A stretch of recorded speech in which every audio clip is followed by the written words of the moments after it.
दोस्तों, आप लोगों को मैं क्लास 6 का एनसीईआरटी पढ़ाने वाली हूँ, किताब बुक्स, जिसमें रहेगा कि दक्षिण भारत में 6वीं से 11वीं शताब्दी, यही है। और आप लोगों का सपोर्ट रहेगा तो और आगे पढ़ाऊँगी।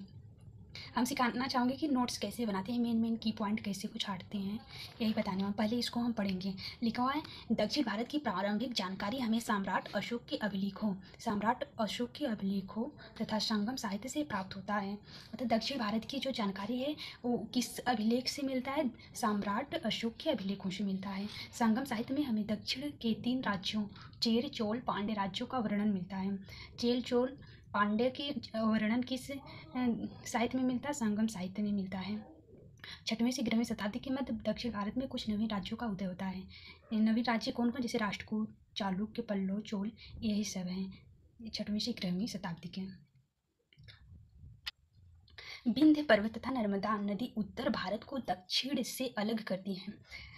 विंध्य पर्वतमाला से लेकर कन्याकुमारी तक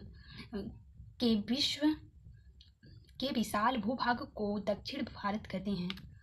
इसका आकार त्रिभुजाकार है। पूर्व घाट पर बंगाल की खाड़ी तथा पश्चिम घाट पर अरब सागर स्थित है। कन्याकुमारी हिंद महासागर, अरब सागर तथा बंगाल की खाड़ी के मिलन बिंदु पर स्थित है। अर्थात जैसे कन्याकुमारी हो गया, कन्याकुमारी यहाँ पर है, और नर्मदा नदी यहाँ, ये उत्तर भारत और दक्षिण भारत को अलग करती है।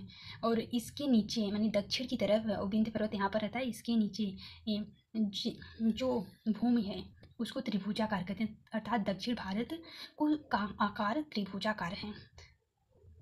और पूर्व घाट पर बंगाल की खाड़ी, पश्चिम घाट पर अरब सागर स्थित है। इन भौगोलिक विविधताओं के बीच 6वीं से 11वीं शताब्दी के मध्य 6वीं से 11वीं शताब्दी के मध्य राष्ट्रकूट, चालुक्य, पल्लव तथा चोल वंश का उदय होता है। कितने वंश का? 4 वंश होते हैं, जिसमें